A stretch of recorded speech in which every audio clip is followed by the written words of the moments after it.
Hello বন্ধুরা, কেমন আছো? আশা করি ভালোই আছো। আজকে যে রেসিপি হচ্ছে মাছ দিয়ে আলু বেগুন দিয়ে ঝাল দেওয়া। মাছটা অ্যাকচুয়ালি আলু বেগুন দিয়ে আমাদের যেরকম কালকে রাত্রে ভেজে রাখা মাছটা, ওটা বেগুন আলু দিয়ে ঝাল দেওয়া মানে খুবই সুন্দর টেস্টি লাগে।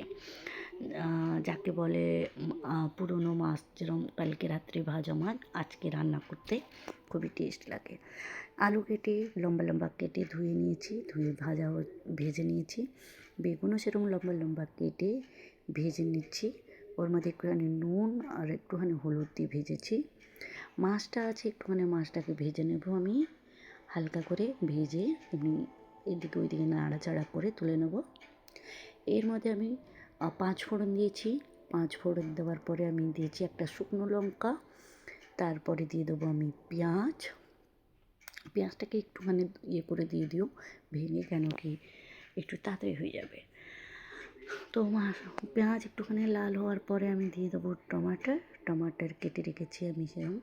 টমাটার দিয়ে আমি ভালো করে করে নেবো, একটুখানি নাড়াচাড়া করে ওর মধ্যে আমি নুন দেব, একটুখানি হলুদ দেব, আর একটু ধনে পাউডার দেব। এক সাইডে আমি গরম জল বসিয়ে দিয়েছি, কেন কি সব কিছু সেদ্ধ করা আছে, মানে মাছ ভাজা আছে, বেগুন ভাজা, আলু ভাজা আছে, তো ঠান্ডা জল দেওয়ার কোনো লাভ নেই, গরম জলে ঝটপট হয়ে যাবে।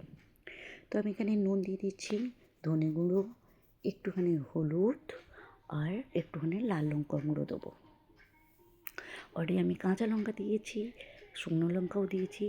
তো তোমরা তোমাদের টেস্টের অনুভবে তোমরা দিও কেমন ঝাল খেতে চাও। তো বাস একটা এরকম মাছটা দিও, আলু আর মাছ দিয়ে একটুখানি নাড়াচাড়া করে নেবো। নাড়াচাড়া করে গরম জল ঢেলে দেবো। গরম জলটা ঢেলে একটুখানি ভালো করে ফুটে এসে গেলে বেগুন দিয়ে দেবো। বেগুন দেওয়ার পরে আমি আর একটু ফুটে আসার পরে ধনে পাতা দিয়ে দিয়েছি। ধনে পাতা দেওয়ার পরে আমি বন্ধ করে দিয়েছি ফুটে গেলে। আর দেখে নাও কেমন হয়েছে। Thank you so much.